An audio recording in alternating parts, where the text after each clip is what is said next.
जालना विधान परिषदेसाठी बदनापूर नगरपंचायतीच्या 14 नगरसेवकांनी बजावला मतदानाचा हक्क।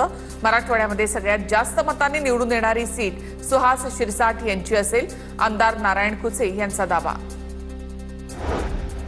बीड, उस्मानाबाद, लातूर विधान परिषद निवडणुकीमध्ये आष्टी मतदान केंद्रावर अवघ्या 1.5 तासामध्ये 100% मतदान। 19 पैकी 19 मतदारांकडून हक्क बजावत मतदान पूर्ण।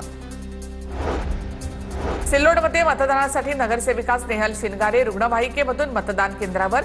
गर्भवती असतानाही रुग्णवाहिकेमधून येत मतदानाचा हक्क त्यांनी बजावलाय।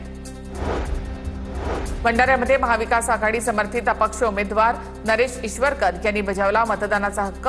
भंडारा गोंदिया जिल्ह्याच्या अस्मितेची ही निवडणूक असून त्यामध्ये निश्चितच विजय होईल, नरेश ईश्वरकर यांचा दावा। भंडारा गोंदिया विधान परिषदेत भाजपच्या उमेदवाराचा विजय निश्चित, परिणय फुकेंकडून विश्वास व्यक्त। महायुतीमध्ये कुठेही दगाफटका न झाल्यामुळे ही निवडणूक अविनाश ब्राह्मणकर नक्कीच जिंकतील, परिणय फुके यांचं वक्तव्य। भंडारा गोंदिया विधान परिषदेत मतदानासाठी महायुतीकडून बाउन्सरचा वापर।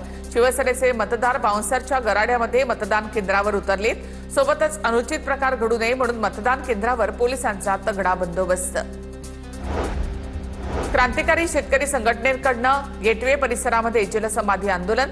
शासनाने काढलेल्या कर्जमुक्तीचा आदेश फसवा असल्याचं म्हणत निषेध। जलसमाधी आंदोलन करणाऱ्यांना पोलिसांनी। इंदापूरमध्ये भारनियमनाच्या विरोधामध्ये शेतकरी आक्रमक। महावितरण उपविभागीय कार्यालयासमोर शेकडो शेतकऱ्यांचं ठिय्या आंदोलन। शेतकऱ्यांना शेतीसाठी दिवसा उच्च दाबाने विनाखंड विद्युत पुरवठा करण्याची मागणी। बारामती शहराला 1 दिवसाआड पाणी पुरवठा। निराडावा कालव्याचा पाणी पुरवठा सुरळीत होईपर्यंत शहराला 1 दिवसाआड पाणी पुरवठा। नागरिकांनी पुरेसा पाणीसाठा करून पाण्याचा काटकसरीने वापर करण्याचं आवाहन। इगतपुरीमध्ये पिण्याच्या पाण्यासाठी महिलांची जीवघेणी कसरत। खंबाळेच्या शिंदवाडीमध्ये हंडाभर पाण्यासाठी महिलांची पायपीट। गढूळ दूषित पाणी पिण्याची आदिवासी बांधवांवर वेळ। प्रशासनाच्या दुर्लक्षामुळे नागरिकांमध्ये तीव्र नाराजी। गडचिरोलीच्या अहेरी वनपरिक्षेत्राअंतर्गत राखीव वनातील 30 हेक्टर वनजमिनीवरील अतिक्रमण हटवलं। वनविभागाच्या विरोधात शेतकरी जिल्हाधिकाऱ्यांची भेट घेणार। भविष्यात अतिक्रमण केल्यास तीव्र कारवाई करू, वनविभागाचा इशारा।